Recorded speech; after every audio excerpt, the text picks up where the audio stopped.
Ok, donc on est ici pour parler de connaissance de soi. Qu'est-ce que la connaissance de soi pour nous et comment on en est arrivé là? Est-ce que tu veux commencer à raconter un petit peu pour toi? De toute façon, on va faire des échanges, donc on va se renvoyer la balle à chaque fois. Oui, avec grand plaisir. Alors, pour moi, la première chose dans la connaissance de soi, ça a été d'apprendre, je dirais, à comment je fonctionne, c'est-à-dire comment, comment je pense, qu'est-ce que je ressens, quelles sont les émotions qui sont prédominantes chez moi, comment je réagis à des situations, comment je réponds à d'autres situations. Donc pour moi, ça a été vraiment la base de me regarder justement, de m'observer euh, pour prendre un peu des données sur moi-même finalement. Donc on parle souvent de journaling et je trouve que c'est un bon outil justement pour parler de connaissance de soi. Parce que c'est là où on peut vraiment, on voit que dans une journée par exemple, nos émotions fluctuent, on voit qu'il y a des fois on se sent fatigué, on ne sait pas trop pourquoi. Et puis finalement, quand on dézoome, on se dit, ah, peut-être que cet aliment-là euh, m'a été lourd pour moi, pour mon corps physique. Peut-être que j'ai pas assez justement fait d'activité physique et que mon énergie est un petit peu descendue. Donc c'est, pour moi, ça a été vraiment ça, c'est de se regarder, de s'observer et de commencer à comprendre un peu quels étaient mes mécanismes, donc je dirais principalement ça. Et toi, de ton côté, comment tu es arrivé sur ce chemin? Ouais, c'est intéressant. C'est intéressant parce que j'aurais dit, je pense, j'aurais dit la même chose, beaucoup par l'observation. Moi, après, ça a été aussi beaucoup en fait, j'ai vécu beaucoup de désalignements dans ma vie où j'ai été, quand j'étais salariée, je me suis retrouvée dans des situations assez confrontantes où justement je me suis rendu compte à quel point j'étais loin de là où je devais aller. Et c'est ces moments-là, ces points de bascule qui ont fait que je me suis dit, ok, je me connais pas du tout. En fait, vraiment, entre mes 20 et 30 ans, c'est là où j'ai appris vraiment à me connaître. Et ça a été à travers différentes choses, notamment moi, le voyage m'a beaucoup, beaucoup appris sur moi parce que partir seul, ça apprend énormément. Mais aussi par le fait, en effet, de s'observer, d'apprendre comment est-ce qu'en fait je réagis à telle situation, quelles sont les émotions qui sont à l'intérieur de moi et que j'avais jamais appris à regarder et que pour autant j'ai. Et à partir de ces émotions-là, va se produire tout un tas de situations, des schémas en fait qui se répètent. Et tant que j'en ai pas conscience, je répète les mêmes schémas. Donc c'est un peu ça aussi, c'est l'observation, l'expérimentation aussi, hein, beaucoup, expérimenter aussi plein de choses qui ont fait qu'on se rend compte en tant que femme aussi, les cycles qu'on a nous en tant que femmes, mais le cycle de la vie aussi, les différents cycles. Enfin voilà, toutes ces choses m'ont permis vraiment de me dire, ok, je m'observe en fait vraiment à 360 degrés sur ce qui se passe dans ma vie et je suis un peu tombée dans la marmite comme ça, où je me suis dit, ok, il y a plein de choses, je suis complètement désalignée de la personne que je veux être. Et là, j'en suis là. Comment je fais pour aller là? Et donc, bah, je m'observe dans un premier temps, j'observe ce qui se passe, tout ce qui régit ma vie, tout ce qui dirige ma vie à l'heure actuelle. Et ensuite, bah, forcément, j'apprends à me connaître. Donc, bon, il y a différents outils aussi qui permettent d'apprendre à se connaître, d'autres qui vont en profondeur et d'autres qui sont plus en surface. On va, je pense, peut-être en parler. Mais voilà, moi j'en suis arrivée là. Et Je trouve ça, ouais, pardon, je t'en trouve prie. ça super, je trouve ça très intéressant aussi que tu partes de désalignement, c'est-à-dire que, et ça rejoint beaucoup ta mission, justement, de retrouver cet alignement, mais à partir de soi-même et pas cette forme de suradaptation. Parce que ce que j'ai pu aussi remarquer dans mon parcours, c'est que quand j'avais vraiment des moments de crise un petit peu existentielle dans ma vie personnelle, et je te rejoins beaucoup, pour moi, c'est la connaissance de soi, je l'ai beaucoup apprise et on va dire expérimentée entre mes 20 et mes 30 ans aussi. Et tu clarifies en fait de plus en plus ce que tu veux et ce que tu veux plus dans ta vie. Et ça a été quelque chose déjà de s'observer aussi, d'observer sa vie et de se dire, alors ça me plaît pas du tout, mais qu'est-ce que je veux en face? tu vois? Alors Mmh. qu'avant, je remarque qu'avant, j'étais vraiment dans une forme de: ça me plaît pas», mais tu vois, je restais un peu le dans l'œil du cyclone et finalement, j'arrivais pas à voir ce que je voulais vraiment parce que finalement, c'était aussi une forme de suradaptation par rapport à ce que la société voulait, par rapport à ma famille, par rapport à tout un tas de choses où je voulais rentrer dans un moule et je vais parler un petit peu du fait que, voilà, je suis rentrée dans un parcours très classique, c'est-à-dire que j'ai fait des études littéraires. À la base, je voulais faire ma librairie, je voulais monter ma propre librairie. Finalement, je suis rentrée dans le milieu des médiathèques et je suis restée pendant 10 ans dans ce moule-là, dans ce moule de la fonction publique, dans cette sécurité financière, pour être fière que mes parents soient fiers de moi, pour que moi-même je sois fière de moi, etc. Et je trouve ça très intéressant parce qu'à un moment donné, tu sens que plus tu avances aussi sur ton chemin et plus tu te rends compte, ah, mais en fait, je crois que c'est peut-être pas là que je dois aller. Je pense que c'est c'est un petit peu autre chose. Et c'est aussi de se dire, de prendre tout en considération dans ta vie et vraiment de s'observer soi, de ce que ça génère à l'intérieur, mais aussi d'observer ton environnement et comment tu es dans ton environnement, comment ça te fait te sentir. Et, euh, et je trouve que te connaissant aussi, parce qu'on se connaît depuis quand même déjà 3 ans, euh, je trouve que ça fait écho aussi à ton parcours auparavant, avant d'être entrepreneur. Est-ce que tu souhaites aussi nous en parler un petit peu plus? Ouais, avec plaisir.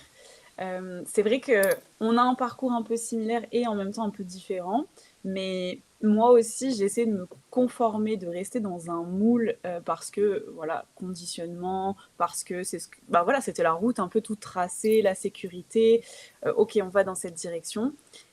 Et c'est vrai que c'est marrant parce que très jeune, je voulais sortir du cadre, en fait, de ce moule-là. Déjà, quand j'avais 15-16 ans, je me voyais déjà être quelqu'un qui était indépendante, entrepreneur, je voulais être styliste à la base. Donc, vraiment, il y avait ce besoin d'expérimenter ma créativité et de, justement, sortir du moule. Il y avait un peu ce truc-là. Mais voilà, bon, je n'ai pas fait pour différentes raisons.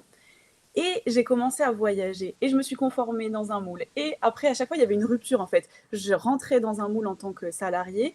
Il y avait une rupture, une cassure parce que plein de signaux de mon corps que mon corps m'envoyait. Et en fait, je me disais, ok, je suis pas au bon endroit, c'est désaligné. Donc, je partais. Et hop, j'apprenais un peu plus sur moi à chaque fois. Et je revenais. Et en fait, il y a eu vraiment eu j'ai eu besoin de plusieurs fractures, on va dire ça comme ça, pour vraiment comprendre et me dire en fait maintenant c'est plus possible. Maintenant je veux sortir de ce moule et je veux créer ma propre vie parce que il y a aussi beaucoup ça, on parle de connaissance de soi, mais la connaissance de soi, bien sûr, c'est la connaissance profonde de soi, de ses qualités, de ses défauts, de ses cycles, de tout ce qu'on a parlé, mais c'est aussi reprendre son pouvoir intérieur et c'est aussi se dire que on peut tout faire, on est capable de tout. Il y en a, ils vont être très bien en tant que salariés et il n'y a aucun problème avec ça. Et il y en a d'autres qui vont vraiment avoir cette envie de créer, d'être entrepreneur. Et c'est aussi bien, les deux ont des avantages et des inconvénients. Mais vraiment, à un moment donné où je me suis dit, il y a eu le déclic, le déclenchement, et où je me suis dit, ok, là maintenant, je dois sortir de ce cadre de sécurité, de confort, et je dois aller chercher ce qui va me permettre de m'aligner intérieurement, parce qu'à chaque fois, à l'évidence, je reviens et je me sens à nouveau désalignée. Et je ne sais pas si vous connaissez cette analogie, mais c'est la plume, le caillou et le camion. C'est vraiment la première fois, on a un avertissement, mais c'est un peu tout doux. La deuxième fois, ça fait un peu plus mal, mais bon, ça fait pas assez mal. Et la troisième fois, on se prend vraiment un gros camion dans la tête et on se dit, ok, là, il n'y a plus le choix. C'est un non négociable. Et c'est un peu comme j'ai vécu finalement de mes 20 à mes 30 ans. Il y a eu une première fois où c'était doux, une deuxième fois un peu plus dense et la troisième fois où c'était ok, là on y va, c'est all-in, on y va à fond et je vais à fond là-dedans. Donc voilà, vraiment pour moi c'est vraiment relié à tout ça et à vraiment sortir. En tout cas, c'est mon expérience et c'est comment j'ai appris à me réaligner aussi beaucoup. Euh, ouais, voilà, je pense qu'il y a beaucoup de ça. Est-ce que tu veux qu'on parle aussi de justement de comment on est arrivé dans la connaissance de soi, dans la libération émotionnelle, parce que toi aussi, il y a aussi beaucoup autour des émotions. Moi, je pratique un peu, mais toi, c'est vraiment ton cœur de métier. Comment est-ce que toi, tu en es arrivé là, au niveau des émotions, au niveau de la souveraineté émotionnelle? Comment, tu vois, tu es arrivé à tout ça? Aussi parce que ça fait partie de la connaissance de soi, on en a parlé. C'est justement apprendre à se connaître, c'est conscientiser toutes les émotions que l'on a, et c'est ne plus se laisser influencer par elles, mais bien être aux commandes et devenir maître de ses émotions, souveraine du coup de ses émotions. Donc est-ce que tu veux nous raconter un petit peu toi, comment t'en es arrivé là? Et peut-être les outils, enfin tout ça, un petit peu ton parcours à ce niveau-là. Merci pour ta question. Comment j'en suis arrivée là? Mon histoire, elle est, euh, elle est un peu chaotique, tu vois. Mais comme je pense plusieurs d'entre nous, et ce qui fait que quand on dézoome, on se rend compte que finalement tout était parfait et ça nous a amené à ce point précis. Les émotions, moi de base, c'était vraiment quelque chose, comme tu dis, que je subissais. J'étais une personne hypersensible. Ma mère, elle me disait, bah, t'es hypersensible comme moi, c'est normal. D'accord, maman, ok, très bien. Mais concrètement, qu'est-ce que j'en fais? Surtout à Mmh. la période adolescente où là, c'est avec les hormones, avec... j'étais une ado aussi qui était très rebelle, qui était beaucoup en souffrance, qui n'avait pas confiance en elle, qui se positionnait beaucoup en victime, qui voilà, avait des rêves, mais c'était compliqué. Elle se sentait très, très, très en rébellion entre son père, sa mère, le divorce. Enfin, voilà. Il y avait tout un tas de choses. Je me sentais pas bien dans mon corps physique. Je m'étais réfugiée dans la nourriture pour compenser justement mes émotions. Parce que tout ça, c'était un trop. C'était trop, c'était too much. C'était, ça m'envahissait. Ça prenait de l'ampleur. Et j'arrivais pas à gérer tout ça. Et à un moment donné, je me souviens d'un jour où j'ai explosé de colère vis-à-vis de ma mère parce que je pense que je ressentais beaucoup de rébellion, beaucoup d'injustice, mais parce que juste je me sentais en souffrance intérieurement et je savais pas diriger cette colère et je la dirigeais contre ma mère. Et à ce moment-là de ma vie, on en a reparlé il y a pas très longtemps en plus, c'est drôle, elle m'a dit, Marie, c'est soit tu te prends en main, tu fais quelque chose, soit je t'emmène dans un pensionnat de jeunes filles. Et quand sa Mmh. mère, t'es mineure, elle te dit ça, et pourtant tu aimes ta mère, hein, tu aimes vraiment ta maman du plus profond de ton cœur, tu sais qu'elle t'a donné énormément de choses, beaucoup d'amour, etc. Elle m'a menacée de ça. Et ça a été le point de bascule. Je me suis dit, Marie, il faut que tu fasses quelque chose, sinon tu perds ta mère et t'es complètement paumée et tu sais pas quoi faire. Et pourtant, j'avais ce côté aussi très lisse, très gentille, enfin voilà, très bienveillante, très à l'écoute, qui donnait beaucoup de conseils, etc. Bon, bref, j'avais vraiment cette dualité à l'intérieur de moi. Et donc, c'est comme ça que je suis rentrée dans le développement personnel. J'ai commencé par lire des livres de développement personnel, j'ai commencé à écouter des podcasts, j'ai commencé à aller voir un psychologue. Je me suis rendu compte que la psychologie verbalisée, bon, je vidais mon sac, mais bon, je repartais. Le sac à dos, finalement, tu le déposes, mais tu le reprends d'une certaine façon et ça m'a pas du tout convenu. Et j'ai commencé à m'ouvrir à la spiritualité, en tout cas à la médecine douce. Je suis allée voir une énergéticienne, je suis allée voir une naturopathe, je suis allée voir... j'ai fait de l'EMDR aussi pour mes traumas, donc tout ce qui est en lien avec un peu le tapping et en même temps l'hypnose. Donc voilà, j'ai testé vraiment tout un tas de choses parce que à chaque fois, ça me soulageait un petit peu, ça m'aidait un petit peu, mais c'était toujours pas ce que je recherchais en fait. Et je suis tombée sur le lâcher prise du docteur Hawkins et là, ça m'a vraiment parlé encore plus parce que j'ai l'impression qu'il a enfin compris ce que je vivais à l'intérieur et surtout ce que j'ai aimé, c'est sa façon de, comment dire, de parler des émotions. C'est-à-dire qu'il t'explique que tu as différents types d'émotions, donc tu as la peur, tu as t'as plein de choses. T'as des émotions primaires, comme tu peux le voir dans le dessin animé, vice-versa. Et à l'intérieur, t'as tout un tas de sous-émotions à l'intérieur de ton panier. Je prends toujours le même exemple parce que je trouve qu'il est très parlant. C'est la peur. Dans ton panier de peur, tu as de la panique, tu as de la terreur, tu as de la frustration. Et tout ça, c'est des variations différentes. Et j'ai fait, ok, intéressant. Et ce que j'ai aimé chez lui, c'est qu'en fait, il te demande d'observer ton émotion, de l'accueillir pleinement dans ton corps physique, et il te demande est-ce que tu veux la garder ou t'en libérer. Ok. Et c'est simple. C'est vraiment la technique la plus simple que j'ai pu observer de ma vie par rapport aux émotions. Et ça fonctionne. C'est ça le truc aussi. C'est que oui, tu as la connaissance, tu commences à l'expérimenter. Ok, incroyable.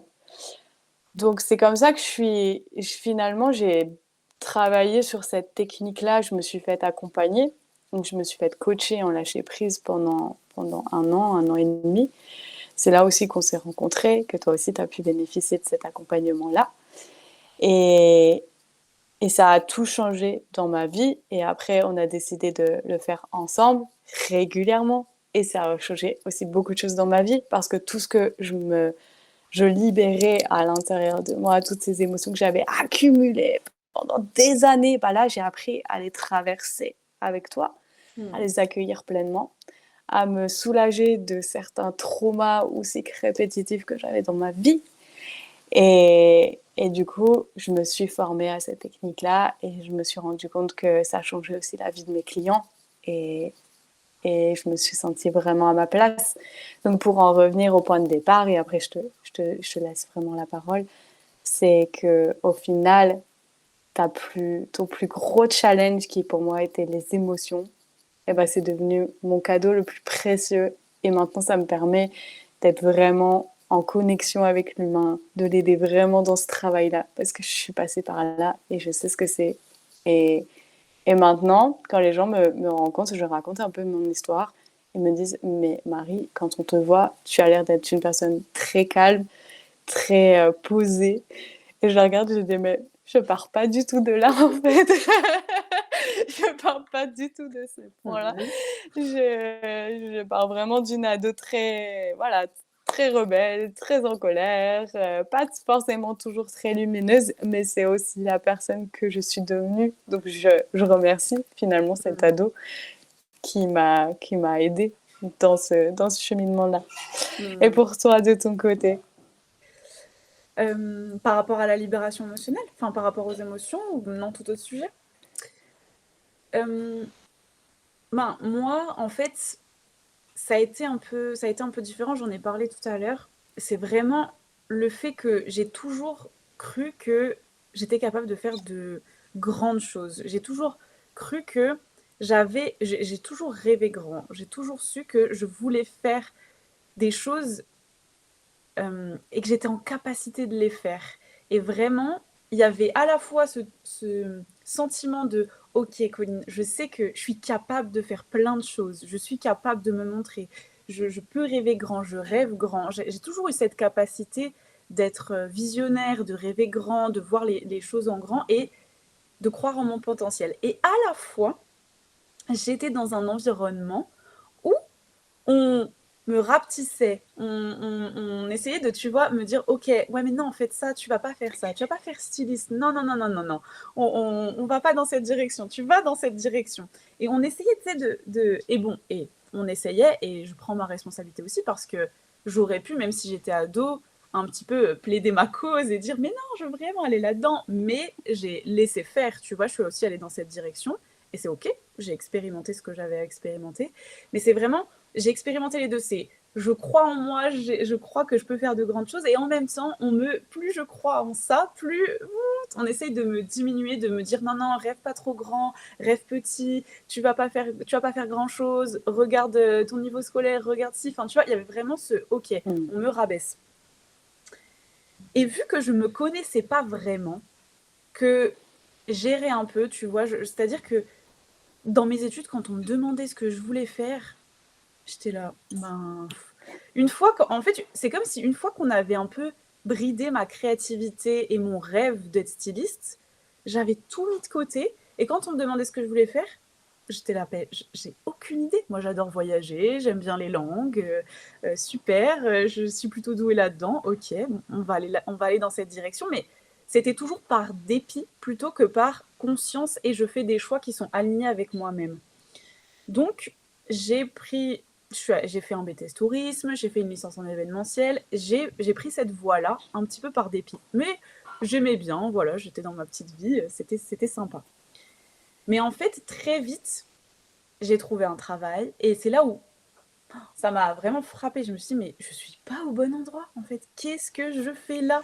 Je suis arrivée dans un endroit où on essaye, encore une fois, de me mettre dans un moule. Tout le monde me disait: «C'est super, tu as un CDI, tu as 20 ans, c'est génial, c'est incroyable, enfin, tu te rends pas compte de la chance que tu as» et cetera et moi, j'étais là: «Mais quelle chance!» Je comprends pas. La sécurité, vraiment, entre mes 20 et 30 ans, la sécurité, pour moi, n'était pas une priorité. Ça l'était pas du tout. Ma priorité, c'était d'expérimenter, de voyager et c'était vraiment d'apprendre à me connaître, finalement. Je me suis rendu compte, bien après, que c'était ça.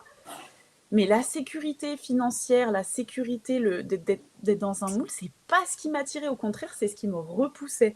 Donc, je faisais tout pour m'extraire de ces cadres-là, de ces situations. Et c'est comme ça qu'en fait, j'ai fait mon premier voyage seul à l'autre bout du monde, aux États-Unis. Je suis partie seule pendant plusieurs mois. Et c'est Mmh. comme ça, c'est la première fois où je me suis dit: «Oh, waouh, regarde de quoi tu es capable». Et vraiment, je me suis prouvé à moi-même que j'étais capable de partir seule alors que j'avais jamais fait, d'aller à l'autre bout du monde, d'être dans un pays où je ne parlais pas la langue pleinement parce que même si j'étais douée en langue, l'anglais, je pratiquais pas au quotidien. Et je me suis dit, mais regarde ce que tu es capable de faire. J'ai organisé tout mon voyage, je suis allée dans une famille, j'ai voyagé seule dans tous les États-Unis. Enfin, vraiment, je me suis débrouillée pendant plusieurs mois toute seule à l'autre bout du monde. Et je me suis dit, ok, c'est la première fois dans ma vie où je suis fière de moi, où je l'ai fait et où je suis capable de me dépasser et où je suis en train de me prouver à moi-même que je peux tout faire, que je peux tout faire dans ma vie. Et quand je suis revenue, j'avais vraiment cette détermination-là de me dire, ok, je peux tout faire. Je suis revenue, j'ai voyagé pendant plusieurs mois et je suis retombée dans ce moule-là. Dans le moule de OK, je retourne parce que, mine de rien, je vais rechercher la sécurité financière. Mais qu'est-ce que j'avais pas compris à cette époque-là, c'est que je me connaissais encore pas profondément. Et tant que je ne savais pas qui j'étais vraiment et ce que je voulais dans ma vie, parce que on parle de connaissance de soi, oui, ok, mais c'est qu'est-ce que je veux dans ma vie? C'est quoi mon objectif? Je vais aller dans quelle direction? Qui je suis? C'est quoi mes forces? Et où est-ce que je veux aller? C'est quoi ma mission? C'est quoi ce que j'ai envie d'incarner? C'est quoi qui j'ai Mmh. envie d'impacter? Qu'est-ce que je veux faire en fait? Et vu que j'avais pas ce truc qui me drivait, ce feu intérieur, et ben je m'éteignais. Je rentrais et je m'éteignais. Et en fait, je retombais dans ce moule-là qui, en vrai, m'a permis d'apprendre beaucoup, beaucoup de choses sur moi, sur les autres, de rencontrer aussi des personnes extraordinaires. Et c'est comme ça, en fait, c'est dans ce... Quand je suis revenue dans ce moule-là, j'y suis restée plus longtemps cette fois-ci. Et là, quand je vous dis le camion, le camion, et là, j'ai fait burn-out, dépression. Où en fait, je me suis rendu compte que je faisais des dépressions chroniques depuis l'âge de 15-16 ans, qui revenaient souvent. Et moi aussi, j'étais allée chez la psy et je me déposais. Et bah, comme tu dis, j'ai beaucoup aimé l'image, c'est-à-dire qu'on a un sac plein de cailloux, on le dépose pendant 1 heure, et en fait, quand on repart, on le reprend juste, hein, ça, c'est la même chose. J'ai fait ça pendant longtemps, et je me suis rendu compte qu'en effet, je faisais des dépressions chroniques qui ont mené justement à ce burn-out. Pourquoi un burn-out? Parce que j'étais en désalignement total. Et là, c'était le camion, c'est-à-dire qu'un matin, je me suis levée et j'ai même pas pu me lever de mon lit en fait. Je n'ai même pas pu me lever de mon lit, mon corps ne réagissait plus parce que il se disait mais en fait c'est trop, c'est trop. Là on est allé trop Mmh. loin dans le désalignement, tu vois pas, c'est pas ça la voie en fait. Vraiment mon corps me montrait sans cesse des signaux que je n'avais pas écoutés toutes ces années. Et Mmh. encore une fois, j'ai expérimenté ça, pardon, je suis passée par là, je devais passer par là. Mais c'est ça aujourd'hui que j'ai envie de montrer. J'ai envie de montrer que, ok, on n'est pas obligé d'en arriver là avant de pouvoir réagir et de Mmh. pouvoir vraiment apprendre à se connaître en profondeur. Mais moi, c'est mon chemin, c'est ce par quoi je suis passée. Et c'est vraiment cette dépression profonde, ce burn-out, qui a fait que j'ai pris un pas de recul et je me suis dit, mais qu'est-ce que tu fais dans cette vie-là, vraiment? Tu vois pas que c'est trop étriqué, c'est trop petit pour toi, c'est pas Mmh. ce que tu veux, c'est désaligné. C'est encore une fois, je suis là et c'est là en fait, t'es là, t'essayes de te conformer, t'essayes de te maintenir dans la Mmh. sécurité. Pourquoi? Parce qu'il y avait des peurs aussi derrière. Parce que je me connaissais pas pleinement, mais il y avait des peurs. Mmh. Et c'est ça qui m'a permis, c'est cet événement qui m'a permis de me dire, ok, là maintenant, je switch, c'est mon point de bascule. Je switch et là maintenant, je vais aller chercher la vie que je veux. Vraiment. Et dans tout ça, bien sûr, il y a eu la gestion des émotions, il y a eu la libération émotionnelle, il y a eu le travail avec le docteur Hawkins, parce que, comme toi, j'étais une personne très rebelle dans mon adolescente, une personne hypersensible qui, en fait, prenait toutes les émotions des autres et les augmentait, enfin vraiment beaucoup, beaucoup trop d'émotions, et le vase était plein, en fait, le vase était plein de partout. Et c'est que quand j'ai été formée à cette technique et que quand on a commencé à travailler ensemble, qu'en fait, j'ai libéré encore, encore et encore et encore. Et la soucoupe, elle a commencé à descendre et je me suis dit, ah, c'est sympa, c'est pas mal de pas être submergée tout le temps, de pas être sous l'emprise de ses émotions, mais d'être au contrôle de ça et d'être souveraine et de se dire, ok, en fait, va y avoir des vagues, va y avoir des moments où je suis bien, des moments où je me sens moins bien. Et j'accepte, en fait, c'est vraiment une vague, c'est le processus. Et c'est vraiment tout ça qui m'a permis de me dire, ok, maintenant que je suis passée par toutes ces étapes dans ma vie, j'ai connu le désalignement, j'ai connu le fait de pas me connaître, le fait qu'on m'ait étriqué, qu'on ait voulu me faire changer de chemin, que que je sois dans cette hypersensibilité, hyperméabilité constante qui fait que j'en suis là et que je peux accompagner des femmes qui connaissent ça aussi parce que bah, c'est vraiment ça. Hein, c'est, comme tu disais tout à l'heure, notre plus gros. Comment t'as formulé ça? Notre plus grosse. C'est pas, j'ai pas envie de dire faiblesse, mais notre plus gros faiblesse au départ devient notre plus grand point fort parce que c'est vraiment ça. Mmh. On en fait un atout, vraiment. Et moi, Mmh. bien sûr, il y a l'émotionnel dedans, mais la base, c'est le désalignement. Le fait de ne Mmh. pas se connaître profondément qui a fait que. Et c'est pour ça que je te dis tout le temps, on revient à son socle, à sa base, parce que pour moi, c'est ça. Je suis quelqu'un qui a besoin de sens, qui a besoin de savoir où je vais. Et Mmh. le monde entier, quand on sait où on va, quand on sait ce qu'on vaut et quand on sait qui on est aligné et la direction, elle est simple et la vie est beaucoup plus facile. Mmh. Donc, un petit peu, voilà mon parcours à ce niveau-là. Je te remercie. On va pas tarder Oui, à conclure. Juste, j'ai eu une prise de conscience et je te remercie en t'écoutant par rapport à ce fameux désalignement par rapport à la santé. Et mm, toi et moi, on a eu aussi des challenges en termes de santé. Rendez-vous sur nos comptes Instagram, sur le live qu'on avait fait en 2022, Tomber ah pour oui, mieux se relever, et vous en saurez un peu plus par rapport à ça. Et sinon, vraiment la prise de conscience que j'ai eue, c'était à quel point mon corps physique était souvent malade. mm, C'est-à-dire que tous les hivers, c'était normal. Marie avait sa rhinite, sa rhinopharyngite, c'était normal en fait. Et quand j'ai commencé à vraiment travailler sur mon intérieur, sur mon énergie vitale, avec le Qigong, sur mes pensées, quelles pensées j'entretiens tous les jours, sur le fait d'écouter des audios, le fait de lire des livres, ça a basculé en fait. mm, Et c'est le moment où vraiment j'ai commencé à rentrer davantage en profondeur sur mon être. Et c'était en 2023, c'était une année importante pour moi, c'était une année 9 en numérologie, donc autant mm, dire que je suis passée par des grosses phases de deuil, de plein de choses. Plein de choses, l'année 9, si vous connaissez, c'est mm, costaud.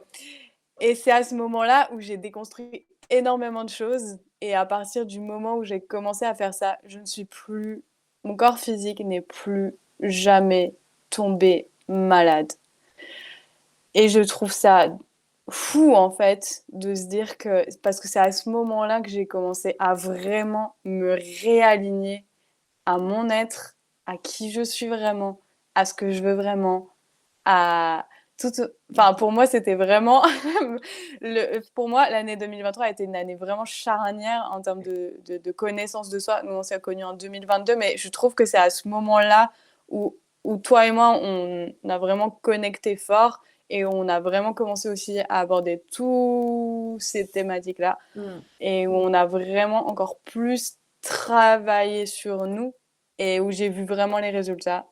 Et donc, je voulais te remercier parce que pour moi aussi, c'est ça la connaissance de soi. C'est observer comment se sent son corps physique. Qu'est-ce que tu décides de mettre en place aussi pour soutenir ton corps physique, que ce soit revoir ton alimentation, faire des détox, des jeûnes, voilà, activité physique, bien entendu. Nous, on avait pratiqué le Qigong, donc forcément aussi, on soutenait notre énergie vitale et on le fait toujours.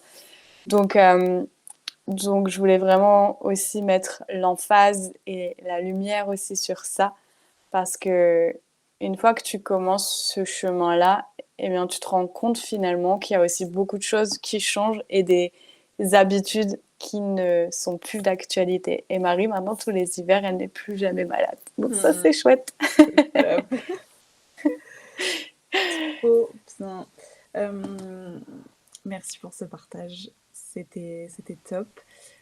Comme vous pouvez le voir, en fait, la connaissance de soi, c'est tellement un sujet en lui-même qui est hyper large. Là, on a abordé par petites touches différents sujets. Et en fait, je me suis tout noté dans ma tête parce que je me suis dit, ok, on pourrait vraiment parler que d'un seul sujet. Par exemple, que des émotions ou que du corps physique ou que... Enfin, voilà, c'est vraiment des sujets à part entière. Donc, n'hésitez pas aussi à nous dire s'il y a des sujets que vous voulez qu'on aborde très précis ou des sujets beaucoup plus larges. Alors là, on parle de la connaissance de soi, mais on va se retrouver tous les jeudis. Donc, on peut aller dans plein de sujets. Ça peut être vraiment que l'alignement, que la souveraineté émotionnelle, le corps physique. Enfin, ça peut être tellement, tellement de choses, le lâcher prise. Donc, n'hésitez pas à nous dire ce que vous aimeriez retrouver, ce que vous aimeriez qu'on vous parle. Et comme ça, nous, on peut s'adapter. Aussi, quand vous venez et qu'on est en direct, n'hésitez pas à voilà, nous poser des questions en direct. Comme ça, on peut vraiment vous répondre. Je pense qu'au fur et à mesure, on fera peut-être des interactions. Je pense qu'on peut faire venir des personnes sur le live. Donc voilà, le but pour nous, c'est, OK, là, on se présente un petit peu. C'est un premier live, un peu d'introduction de nos parcours, de ce qu'on fait. Mais le but, c'est que ce soit interactif, c'est que vous ayez de la valeur. Et là, je sais déjà qu'en partageant tout ce qu'on a partagé, il va y avoir de la valeur. Et que ce soit interactif et que vous vous y retrouviez. Donc n'hésitez pas, vraiment, c'est super important pour nous qu'on ait vos commentaires, qu'on ait des sujets qui vous intéressent pour qu'on soit au plus proche de vous et qu'on réponde aussi à votre demande. Merci beaucoup, c'est super ce que tu... c'est une belle conclusion et je voudrais aussi terminer sur le fait de vous, maintenant, on se dirige vers vous. Vous, c'est comment pour vous la connaissance de vous-même? Par quel processus vous êtes passé? Qu'est-ce que vous avez décidé de mettre en place?